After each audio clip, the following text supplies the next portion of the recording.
Við erum í útvarpinu á FM 89,1.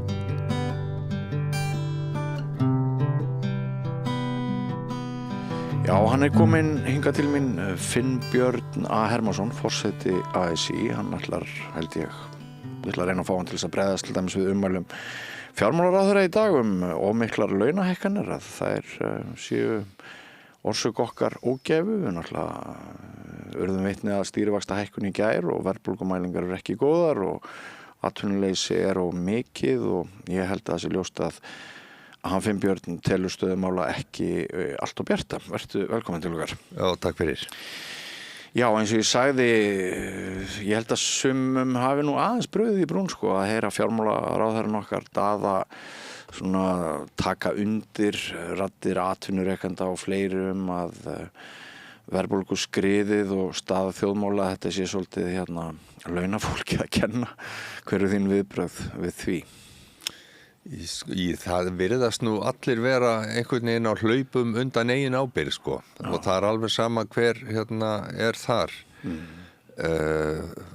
Við þreytumst seint á að fara aðeins í söguna, að við gerum þarna samninga sem að eiga svona nokkurn veginn að mattsa við verðbólgu, þannig að við allavega höldum kaupmætti út þessi 4 ár, að hluta til átti að því að við byrjum á því að semja sem sagt launahækkanir sem eru lægri heldur en sem nemur verðbólgunni fyrstu 2 árin, að það átti að koma þá sem sagt með lækkun stýrivaxta. Já.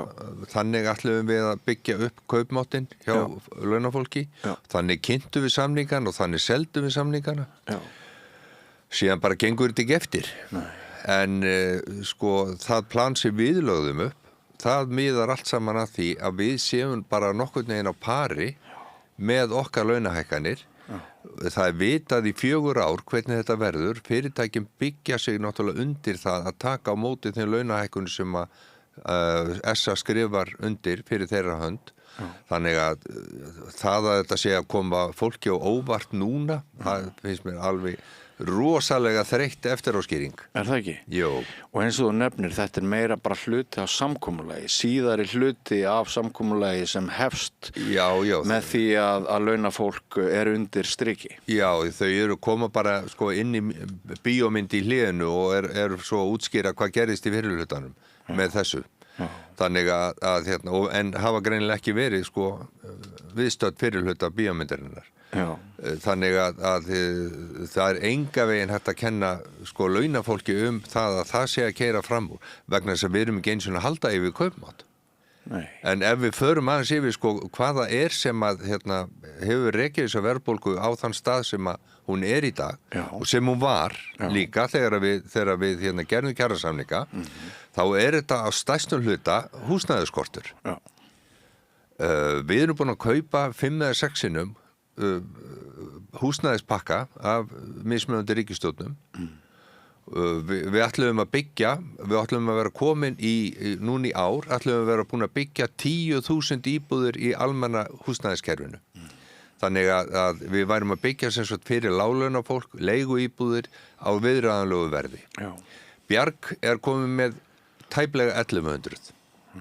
Aðrir aðilar eins og félagsstofnun stúdenta og félagsbústaðar og aðrir eru komin með tæplega 3.000, þannig að þetta eru 4.000 íbúðir af 10.000 íbúðum sem átti að vera búið að byggja.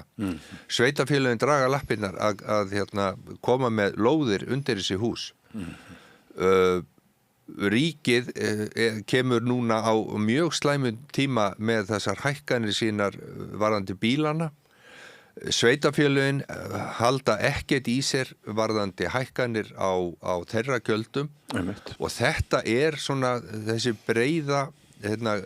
breiði grunnur að þessari verðbólgu sem við búum við, og svo til viðbótar sem eru aðaleikandurnir núna í augnablikinu, það eru verslanirnar sem eru að hækka núna umfram bara eðlilegt vegna þess að gengið á ekki að vera stóra máli, það ekkert að gerast þannig í samfélaginu, en samt eru það að hækka verulega núna Og hagnaður verslunarkeðjana mjög ríflegur. Já, hann það og allar þessar keðjur hafa sýnt mjög góðan hagnað en eftir sem áður að þá horfa allir í launin. Þetta laununum að kenna. Og ég bara vísaði þessu til föðurhúsana algjörlega. Já. Mér finnst mjög áhugavert að heyra þið fara yfir þetta. Ef það ef launin eru vandamálið, þá væri kannski líka allt í lagi að á þess að ég ætla að fara að etja launþegarhreyfingum saman. Það allt í lagi að nefna það að allams kennarar fengu mjög ríflegar kjarabætur og það hafa orðið svona stakar umbætur í launakjörum en mjög mikil einföldun að láta eins og þetta hafi bara farið yfir allt frá manneskunni sem að með skóflu að grafa skurð og upp í topp Nú tala ég bara fyrir hönd aðildarfélaga Alþýðusambandsins. Við gerðum þessa samninga og við, eini hópurinn sem hefur haldið kaupmætti núna, það láglaunafólkið. Vegna þess að það fekk ríflegri hækkun heldur en hærri launin. Hærri launin voru að taka bara 3,5%, 3,25% en lægri tekjuhóparnir fengu örlítið meira. Við höfum verið að skoða, það hefur verið að bera á markaðina að það sé launaskrið í gangi og það að mælast launaskrið og við höfum verið að reyna að sjá hvar það Það ekki hjá okkar fólki. Þannig en við erum búin að kalla eftir gögnum frá Hagstofunni til þess að reyna að greina þetta hvar þetta launaskriðið Ekki það við sem að leita að sökudólgum. Heldur hitt bara við erum að reyna að skilja hvað í gangi í samfélaginu. Vegna þess að stór hluti okkar félagsfólks að launin þeirra fara bara í nauðþurftir. Það húsnæði, það fæði, það maturinn og það álítið sem ekkert eftir. Þannig að þetta ekki hópurinn sem haldið upp í einkaneyslunni. Það að mælast svolítið há einkaneysla núna og við viljum sjá hvaða hópar þetta vegna þess að ef það á að fara í bráða aðgerðir svona sem að býta fljótt þá verðum við að fara að rótvandans og hann eins og ég búin að fara yfir hann liggur í versluninni. Verslunin, hún þarf að fara að sýna einhverja samfélagslega ábyrgð. Hún liggur hjá bönkunum sem að hafa nú heldur betur borð fyrir báru að taka á sig þessa hækkun sem að stýrivextirnir voru. Allavega fyrir almenning í landinu. Og hún liggur og verðbólgan liggur í einkaneyslunni og þá þurfum við bara að finna hvaða hópar þetta vegna þess að það þarf þá að breyta með einhverjum hætti þessu hegðunarmunstri ef við getum sagt sem svo þannig að við getum náð verðbólgunni niður. Það liggur alveg fyrir að í dag verðbólga 5,2%. Flest allir bankar hafa spáð því að hún muni fara örlítið upp í næstu mælingu og ef það gerist að þá náttúrulega kjarasamningar í hættu. Þau stéttarfélög sem sömdu þetta kjarasamningana, þau náttúrulega taka sína ákvarðanir þegar það kemur að því að skoða hvernig þessu hefur reitt af í ágúst eða í byrjun september. Þá taka þau sínar ákvarðanir. Þetta eru 3 hópar innan Alþýðusambandsins sem mynduðu þessa klasa sem að gerðu kjarasamninga. Það verður þessi breiðfylking, síðan eru það iðnaðarmennirnir og svo verslunarmenn og hver sig með sinn fulltrúa í þessari endurskoðunarnefnd og það verður bara endurskoðunarnefndi metur náttúrulega bara af eða á. Og síðan eru það samninganefndir viðkomandi aðila sem að taka ákvörðun það, ætlum við að reyna að setjast niður og semja eða segjum við bara upp og þá náttúrulega byrjum við á þeim punkti sem að við vorum með í höndunum þegar að samningarnir losnuðu, ef þeir losna og væntanlega reyna að semja þá eitthvað annað og betra. Í mínum huga þá þegar atvinnurekendur og fleiri stigu fram í gær og sögðu við þurfum þjóðarsátt, nýja þjóðarsátt, þá hugsaði ég með mér já og í henni á að felast það að launafólkið hætti við að fylgja eftir sínum prinsipum og láti það yfir sig ganga að jafnvel þótt verðbólgan verði meiri heldur en sem nemur þessum mörkum þá verði ekki verkföll og þannig skildi ég það. Hvernig skildi þú það? Já, sjálfsagt eru þeir að meina það sko, en það eru allir hlutir semjanlegir og ef að hægt að semja einhvað sem að er launafólki til betri vegar að þá held ég að þessar nefndir, samninganemndir munu skoða það að alvöru. Já. Vegna þess að ég held að við erum ekki að sækjast í átök. Nei. Síður en svo. Nei. Við erum mjög ábyrg samtök. Já. Og við viljum skoða hvort það er fræðilegt að framlengja samningunum, en það náttúrulega vera á vitrænu nótum. Við erum ekki að fara að semja kauplækkun fyrir okkar fólk svo. Hvað ert að tala fyrir hönd margra félagsmanna? Hvað eru margir höndum? Alþýðusambandið það telur tæplega 150.000 manns. Já. Og í Alþýðusambandinu eru 44 félög, aðildarfélög og 5 landssambönd. En samningarnir, kjarasamningarnir samkvæmt bara lögunum stéttarfélag og vinnudeilu frá 1938, þá liggur alltaf samningsrétturinn hjá aðildarfélagi sambandsins. Og þau mynda þessa 3 klasa sem ég nefndi hérna, hafa tekið sér saman og mynduðu þá sameiginlega samninganefndir. Þannig að samningarnir og ábyrgð samningarna liggja náttúrulega alltaf hjá stéttarfélagunum. Síðan er Alþýðusambandi bara reglífa samtöku yfir og ef það þarf aðkomi ríkis eða svona sameiginlega sín, þá kemur Alþýðusambandið inn í það. Já. Mér minnir að síðast þegar ég var beðið að koma hér og ræða málin hafi það verið í kjölfar stýrivaxta annaðhvort hækkunar eða að vonir lækkun gengu ekki eftir. Hvernig leiðir í gærmorgun þegar þú heyrðir af því að nú eru þeir hækkaðir 0,25% og við vitum að 2 í nefndinni, peningastefnunefndinni, vildu hækka þá meira en 0,25% og við vitum að Seðlabankastjóri eiginlega lét þau orð falla að við mættum þakka fyrir að þeir hefði ekki hækkað meira vextirnir. Hvernig leið þér og ertu þeirra skoðunar að hann sé einhvern veginn á villustígum bankinn? Mér leið þannig að ég var náttúrulega bara fyrir vonbrigðum vegna þess að ástandið á vinnumarkaðum er þannig að við erum með rétt 5% atvinnuleysi. Við erum með 12.000 manns atvinnuleysa. Það er komin svona niður sveiflu taktur í samfélagið og við heyrum alveg á fyrirtækjum að svona smærri fyrirtæki og meðalstór fyrirtæki mörg hver þeirra eru farin að ströggla.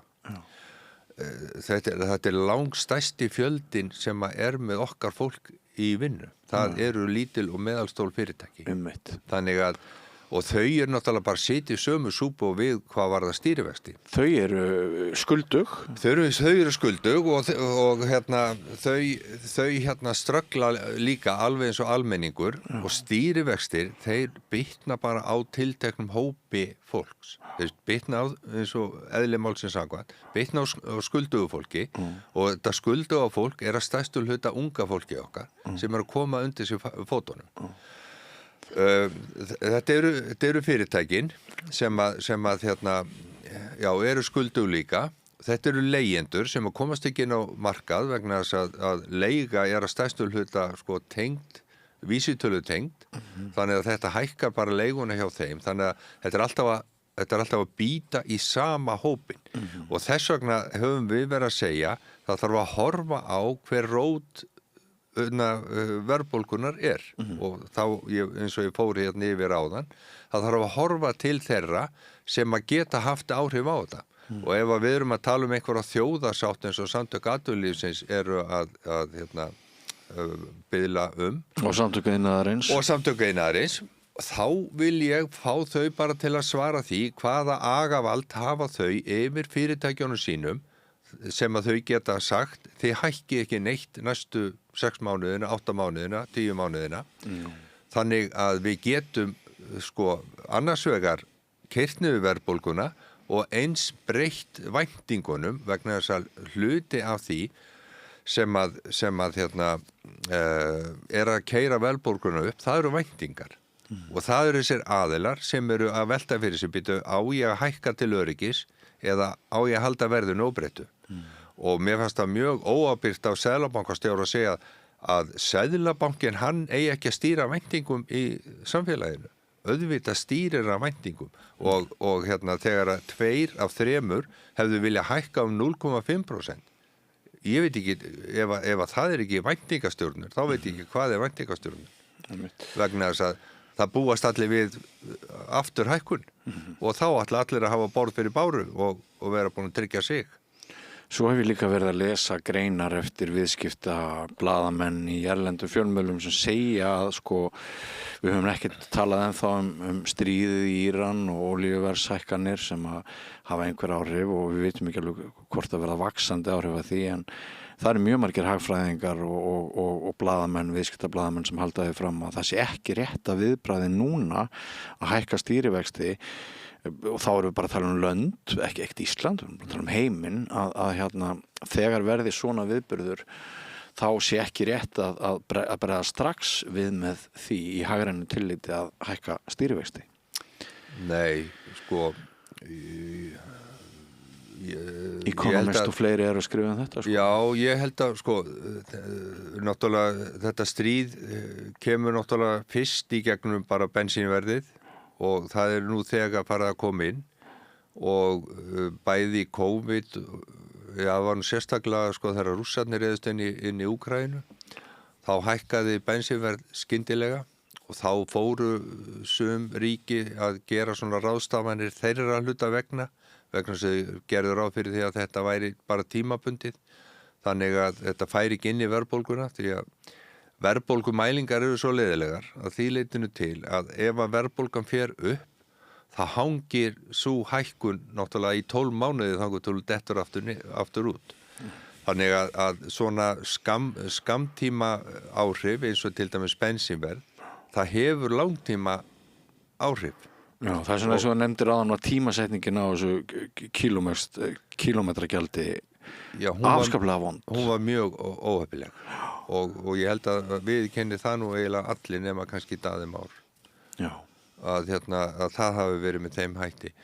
En síðan aðrir þættir sem að verðhækkanir erlendis og annað þess áttar, það fer ekki að hafa áhrif á Íslandi fyrir eftir langan tíma þannig að ég held að enda stýrivaxtahækkun hefur voðalega lítil áhrif á stríðið í Íran En ég spurði þig áðan hvort þú teldir að Seðlabankinn væri á villigötum með ákvörðun gærdagsins. Hvert er svarið við því? Ef ég hefði fengið að ráða þá hefði ég haldið stýrivöxtum óbreyttum vegna þess að ég horfi til þess að eins og ég sagði atvinnuleysið við búum alltaf við það að á þessum árstíma svona svörtustu mánuðirnir að þá er svona staðbundið og tímabundið atvinnuleysi. En það er svona 1,5% meira heldur en svona eðlilegu árferði í dag. Og við horfum til þess að það er eiginlega að aukast ennþá og það er hættan vegna þess að það á þessum tíma á atvinnuleysi að vera að fara að minnka svona þetta náttúrulega atvinnuleysi ef við getum kallað það. Já. Og við horfum líka á það að eins og ég sagði áðan, það eru fyrirtæki fann að ströggla. Þannig að þessi hækkun, hún dýpkar náttúrulega það vandamál sem er á markaðinum og það er alltaf verra eftir því sem við höfum dýpra, það er alltaf verra að fara upp úr því. Þannig að ég gerir ráð fyrir því að Seðlabankinn hafi skoðað alla fleti þessa máls og hvernig hann ætlar að koma þá atvinnulífinu af stað aftur, það sem stoppar. Þeir hljóta að hafa einhver ráð við því. Fjármálaáætlun kynnt í næstu viku, kannski koma einhverjar kanínur þar upp úr hattinum. Þótt ég sé nú ekkert mjög bjartsýnn. Ég er nú alltaf að bíða eftir einhverjum aðgerðum ríkisstjórnarinnar. Við erum reynda búin að eiga 2 fundi með ríkisstjórninni sem hafa verið bara á góðum nótum, bara rappfundir, en við höfum ekki ekki fengið ekkert fengið að sjá neitt hvaða aðgerðu þau ætla að grípa til þess að sporna við sko núverandi ástandi. Nei. En svo kemur náttúrulega fjármálaáætlun er náttúrulega uppbygging að sko að fjárlögum fyrir árið 2027 sko. Sumir kalla eftir auðlegðarskatti og hækkun erfðafjárskatt sem tækist til þess að koma einhverjum böndum á eitthvað og auka fyrir ríkiskassan. Hver er skoðunin þín á því ef einhver? Já, við höfum verið að benda á þetta að sko ef að ríkinu vantar pening, ef þeir ætla að keyra áfram á það að þeir ætla að vera með þennan jöfnuð í útgjöldum og tekjuhliðinni, þá líst okkur illa á það að fara í niðurskurð vegna þess að niðurskurður hann lendir alltaf á almenningi og hann lendir á okkur með þeim hætti að við þurfum að borga bara hlutina með einhverjum öðrum hætti. Svo þegar að vera að draga saman í heilbrigðisþjónustunni eða velferðarþjónustunni eða láta greiðslur til barnafólks og skuldara missa verðgildi sitt sko. Ef ég má skjóta inn í þá held ég reyndar að það sé lag fyrir niðurskurð í stjórnsýslukostnaði hins opinbera. Já, það eru margir þeirra skoðunar sko, en þá þurfum við bara að skoða það og gera það með skynsamlegum hætti ef það liggur fyrir sko. Já. Ég ætla ekki að hafa skoðun á því, en ef það þarf að sækja pening, þá eru við þeirra skoðunar. Það er að gera það til þeirra sem að hafa peningin. Já. Og það er til dæmis þetta sem þú nefndir. Við höfum verið að tala um skattundanskotin. Við höfum verið að tala um að stoppa þetta EHF-gat, að fólk geti verið að færa launatekjur yfir í fjármagnstekjur og annað þess háttar. Og það er bara sanngirnismál. Þannig að það eru ýmsir þættir sem að ríki getur gert betur við að afla tekna. Já. Ef við tölum aðeins samfélagspólitík, Finnbjörn, sko á hverjum tíma þurfa þeir sem að stýra ríkinu að velja á milli ákveðina hagsmuna. Það hafi núna verið mjög mikil áhersla á það að ríkissjóður, það þurfa að koma böndum á það, fjárútlát, hann skuldi mikið og það þurfa að ná niður vaxtakostnaði og öllu því. Það er svona, ég segi nú ekki þessi þráhyggja, en það hefur verið svona stefið í allri tíð Kristrúnar og Daða, síðan þau tóku við.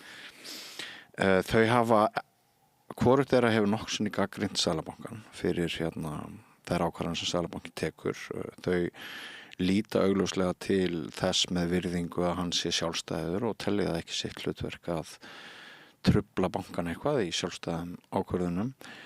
En á hverjum tíma sko er alltaf pólitísk ákvörðun hvort hinir neikvæðu þættir sem fylgja vaxtahækkunum og fylgja þessu brjálæðislega vaxtastígi sem er hérna. Raunvextir hærri en í nokkru öðru byggðu bóli í samanburðarlöndunum, að sko fórnarkostnaðurinn af því að keyra út í svona hávaxtastefnu, hann meiðir einstaklinga, hann meiðir skuldu, hann meiðir fjölskyldur og manni sýnist að efnahagsstjórnum þurfi alltaf að vera einhver jafnvægislist á milli þess að gæta hagsmuna ríkisins til lengri tíma og líka halda utanum þá sem eru í aðeins veikari stöðu.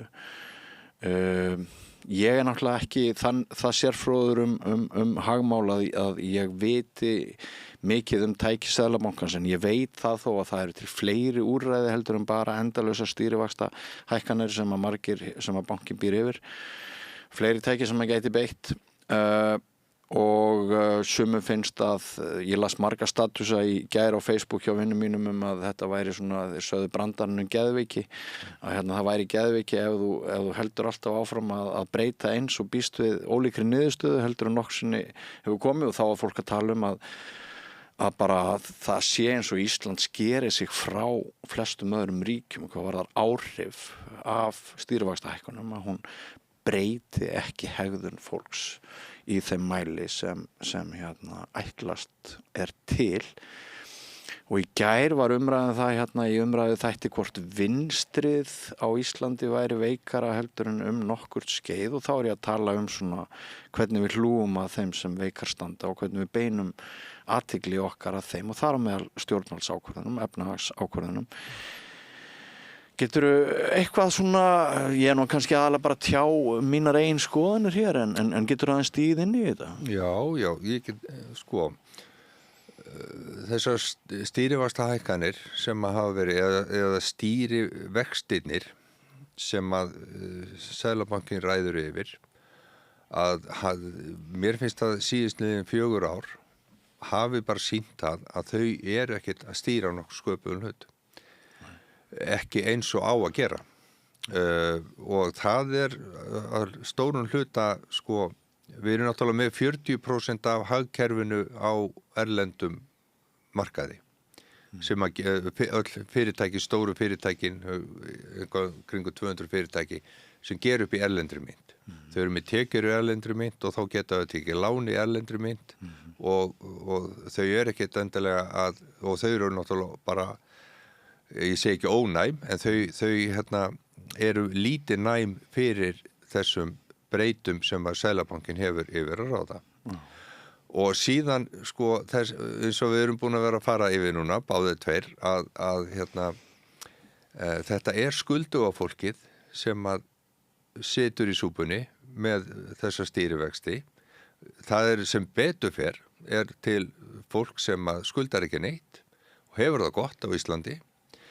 En þetta er eiginlega fólki sem aflögufært á líka. En það svolítið í skjóli núna vegna þess að Seðlabankinn hefur kannski engin tök á að ná til þessa en stjórnvöld hafa það en ekki að gera það. Og þess vegna erum við alltaf að búa til meira ósamræmi innan samfélagsins og hvað vinstrið áhrærir og þá erum við náttúrulega með bara tilfærslukerfi innan skattkerfisins þar sem að þeir betur settu eiga að borga til þeirra sem eru með erfiðari framfærslu eins og til dæmis barnafólk, eins og til dæmis skuldugir og leigjendur. Þessi kerfi hafa eilíflega, það hefur verið höggvið í þessi kerfi og við erum þess vegna sýnt og heilagt að draga ríkisvaldið að samningaborðinu þegar við erum með opna samninga og það virðist vera þannig að almenningur í landinu gerir ekki meiri kröfur til alþingismannanna sinna heldur en það að þeir koma og biðja ásjár hjá verkalýðshreyfingunni að bæta það sem að miður fer hjá stjórnvöldum. Og við höfum tekið því ákalli og við köllum yfirleitt alltaf stjórnvöld til ábyrgðar þegar við erum að opna kjarasamninga fyrir taugarnar á mörgum og á ekki að vera þannig. Við eigum náttúrulega að vera með þetta beina lýðræði þannig að við gerum tilkall til þeirra alþingismanna sem við erum að kjósa að þeir standi við það sem þeir segja og eins og til dæmis að barnabætur haldi verðgildi sínu. En þetta drabbast niður kostnaðar hjá þessari ríkisstjórn, síðustu ríkisstjórn eða ríkisstjórninni þar áður og við þurfum alltaf að vera með afréttingu á þessum hlutum. Og þetta getum við kannski kallað að sé slök vinstri stefna, ég veit það ekki. Nei, og svona bara minni áhugi finnst mér bara hjá fjölmiðlum og bara minni gaumur gefin að þessum hópi sem við höfum svolítið verið að ræða hérna í dag, þessum skuldugu leigjendum, fólkinu sem að hefur engin úrræði til að breyta hegðun sinni þótt að vera í stýrivaxtahækkun, hefur ekkert borð fyrir báru. Það eru eins og þú varst kannski aðeins að koma inn á áðan einkum þeir sem eru vel aflögufærir sem að geta breytt hegðun sinni þannig að stýrivaxtatækin býti en þeir kannski þurfa þess ekki. Það er náttúrulega einhver millivegur hérna á, þetta er ekki alveg svart og hvít það er hægt að hafa áhrif á einhvern hópin en það er tiltölulega lítill hópur og þetta er alveg rétt eins og þú segir að samkvæmt skoðanakönnun sem Varða gerði að þá erum 30% af fólki á vinnumarkaði sem að hefur valla sko ofan í sig, eða sem sagt það hefur ofan í sig á, en það á ekkert umfram það. Það getur ekki tekið á móti 50.000 krónuna óvæntum útgjöldum. Og en síðan þessi 70%, svo eru þau allt leitrófið þar fyrir ofan, sko, alveg frá því að vera að ströggla og þeirra laun fara bara í nauðþurftin, eins og ég sagði áðan, og svo upp í bara fólk sem hefur að verulega gott. Og við þurfum náttúrulega að jafna þetta, og þetta gert með skattkerfinu að hluta til, en við þurfum bara að ganga lengra vegna þess að skattkerfið svolítið blind að því leytinu til að ef það heiti fjármagnstekjur þá það með lægri skattþrep. Við erum þetta EHF fyrirkomulag sem við getum fært til eftir því hvernig skattarnir eru, og við þurfum bara að laga þetta kerfi, og það myndi gefa ríkissjóði líka töluverðan pening. En sko ekki vandi Kristrún og sagði hún ekki fyrir kosningar að eru engar skattahækkanir á hennar vakt, svo bara að hafa sko þjóðhagsmál og heimsmálingu er breyst. Já, það getur vel verið hún hafa sagt það, ég þekki það ekki, en mér finnst þetta bara svo augljóst að ef við ætlum að reyna að hafa áhrif á þessa verðbólgu enn og aftur, þá verðum við að fara að rótum verðbólgunar. Já. Mér langar í lokin Finnbjörn, svona aðeins að veltaði upp við hvort sko þessi tímar sem við lifum og við höfum aðeins komið inn á það kann raunverulega vera þannig að fyrirtæki fækki störfum í ljósi ástandsins og skuldir þeirra eru miklar og það er oft þannig í svona ástandi eins og við erum að upplifa núna að það svona það dettur niður dautt eitt og eitt starf og ertu með einhverjar upplýsingar það sko stöðu fyrirtækja út á landi, á landsbyggðunum versus höfuðborgarsvæðið svona, af því að ég efast ekki að þið eru þarna heyrið oft í ykkar fólki og einhver leið að meta það? Nei, sko, staðbundnasta atvinnuleysi náttúrulega Suðurnesin og þau eru náttúrulega rosalega háð ferðamennskunni. Þannig að það er hærra atvinnuleysi þar heldur en annars staðar á landinu en að meðaltali þetta 5%. Það er svona þokkalegt atvinnuástand sko víða landi, ég er ekki með það bara niður á stað og stað sko, en þetta er svolítið misjafnt eftir landslutum. Það sem ég heyri kannski mest úr byggingageiranum að því ég kem þaðan sko, að þessi minni fyrirtæki þar sko, þau eru í vandræðum vegna þess að bara hefðbundin fyrirtæki eru orðin sko undirvertakar hjá þessum stóru fyrirtækjum og þessi stóru fyrirtæki eru ekkert annað heldur bara fjárfestarnir sem eru að byggja íbúðarhúsnæði. Heiðarlegi einyrkinn í smá hættu? Já, hann er í hættu og hann er orðin undirvertaki en það sem að sko mér finnst vera svolítið áhyggjuefni líka. Nú erum við að fara í sveitarstjórnarkosningar sem hið besta mál. Ég hef svolítið áhyggjur af orðræðunni sem komin í pólitíkina og ég heyri það bara mjög í kringum mig að þessi orðræðar sem á Alþingi, að ég held að þeir eyða eins og einum degi í það að velta fyrir sér þeirri ásýnd sem að þeir eru að sýna þjóðinni núna með sinni orðræðu og ég ætla ekki að fara að draga einn út úr í því. Ég held að eyða einum degi það að velta fyrir sér hvort að þeir sé að gera bara samfélaginu gott með þessari ásýnd sem Alþingi með núna, vegna þess að ég held að sé að grafa töluvert mikið undan svona virðingu sinni með orðræðunni. Getur þú skýrt aðeins betur hvaða orðræðu þú átt við? Já, ég er bara að tala hvernig menn eru farnir, eða hvernig alþingismenn eru farnir að leggjast á hvert einasta mál sem framfer. Kannski er þetta að hluta til fjölmiðlarnir vegna þess að þeir eru svo uppteknir af því að taka neikvæðu hlutana upp. En ég heyri alltaf meira og meira sko, maður fer í heitu pottana og maður er mikið á fundum og annað þess áttar, að maður heyrir alltaf meira og meira að þetta gengur fram að fólki hvernig Alþingi er að starfa, eða starfleysi þess þessa mundir. Og þetta var líka í fyrrahaust. Þú ert að tala málþóf? Ég er að tala málþóf og ég er að tala bara hvernig fólk talar hvert til annars. Upprópanir og smellibeitur? Já. Og hvernig þú ryður þér leið í gegnum athyglismúrin? Já, ég held að Alþingi eigi að taka þetta bara upp sem sérstakt mál, hvort þeir geti gert betur í þessu, vegna þess að ég held að, sko, ef þetta fer að líða inn í sveitastjórnarmálinu og sveitastjórnarpólitíkina líka, hún viðkvæmari fyrir svona hlutum og ég held að þetta verði til þess að fólk veigri sig við að taka þátt í pólitískur umræði. En pólitísk umræða sko undirstaða þess að sé lýðræði í landinu. Því trúið í hér á samstöðina, að minnsta kosti. Já. Og samfélagspólitískur áhugi mikilvægur.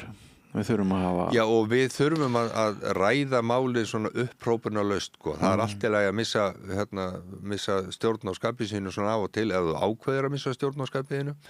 En aftur á móti, þannig að þú notaði þeirra, en aftur á móti eigum við að geta haldið úti orðræðu á Alþingi með þeim hætti að þessi sómi að því.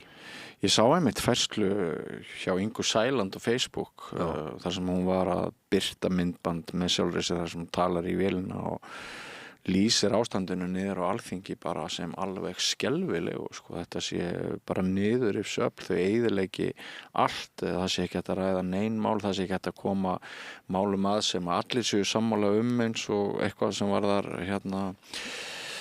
brotamenn erlenda eitthvað, skilurðu.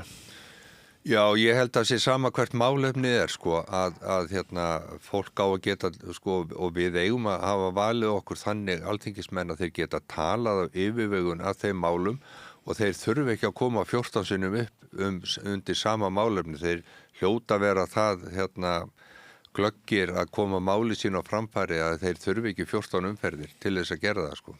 En ASÍ með stefnu eða viðhorf gagnvart ESB? Alþýðusambandið með þá stefnu að við hvetjum okkar félagsmenn til að taka þátt í atkvæðagreiðslu þegar hún verður. Við munum móta okkur stefnu í, móta okkur samningsmarkmið í þeim málefni sem að viðkoma launafólki og það náttúrulega vel flest málefni þannig og síðan bara munum við reyna að vinna að því í því þegar að aðildarviðræður hefjast að halda okkar málefnum á lofti og síðan treystum við fólki til þess að taka ákvörðun það bara eitt og sér hvert fyrir sig. Þannig að við munum ekki reyna að hafa áhrif á það öðruvísi heldur en það að við reynum að koma okkar sjónarmiðum á framfæri. Því að ég held að það sé ekki skynsamlegt af 150.000 manna samtökum að fara að berjast með eða móti einhverju tilteknum málefni. Við munum reyna að vera upplýsandi þannig að fólk geti tekið sínar ákvarðanir sjálft. Við erum ekki búin að klára umræðinu það hvernig við förum í þetta en ég mun leggja þetta upp með þessum hætti að við reynum að vera upplýsandi en aftur á móti að þá treystum við okkar félagsfólki til þess að taka ákvörðun út frá eigin bara sín á aðildarviðræður. Kannski misheyrðist mér eða kannski mismæltir þig en mér finnst að þú hafi sagt þegar við hefum aðildarviðræður, vantar þetta ef? Já, þá hef ég mismælt mig vegna þess að við höfum eftir að sjá hvort við förum í gegnum þetta. En ég held að og þetta eitt af því svona alveg dæmigerða málefni sem að við eigum að reyna að vera með yfirvegun vegna þess að þegar við förum í þessar umræður það hvort að við ætlum að taka þátt í aðildarviðræðum eða ekki eða fara í aðildarviðræður að þá finnst mér við þurfum að vera bara með réttar upplýsingar það hvernig hlutinni ganga fyrir sig heldur en að fara þá í skotgrafinnar að það gangi ekkert og ekkert að sækja eða þá að við erum að sækja gull og græna skóga. Þannig að við þurfum að vanda okkur svolítið í þessu. Við þurfum líka átt okkur því að íslensk umræðu hefð svo mörkuð hagsmunum og hagsmunabaráttu og í einhverjum tilvikum sérhagsmunabaráttu og við þurfum einhvern veginn að horfa í gegnum það hver að tala þarna og hvers vegna. Það það oft talað það að við þurfum bara að efla skilning Íslendinga á auka upplýsingalæsi og allt það. Já, og svo þurfum við náttúrulega að reyna að komast í gegnum alla upplýsingaóreiðuna til viðbótar. Þannig að það verður margt að gera en það er svona ný umræða sem að við erum kannski óvönust að taka þátt í. Einmitt. Kæra þakkir fyrir komuna, Finnbjörn Hermannsson, forseti ASÍ. Já, þakka þér fyrir. Og áfram göngum við göttuna, kæru hlustendur og áhorfendur, nýr kafli eftir andartak. Ég heiti Kristinn Sigmundsson og styð Samstöðina. Samstöðin er óháð sjónvarpsstöð sem fjallar þjóðfélagsmál á vandaðan og yfirvegaðan hátt. Ég skora á ykkur að styðja hana með því að gerast áskrifendur. Samstöðin er ómissandi. Öflugur og ódýr auglýsingamiðill 40.000 manns sjá eða heyra þætti Samstöðvarinnar í hverri viku. Ef þú vilt auglýsa, sendu póst á samstöðin@samstöðin.is.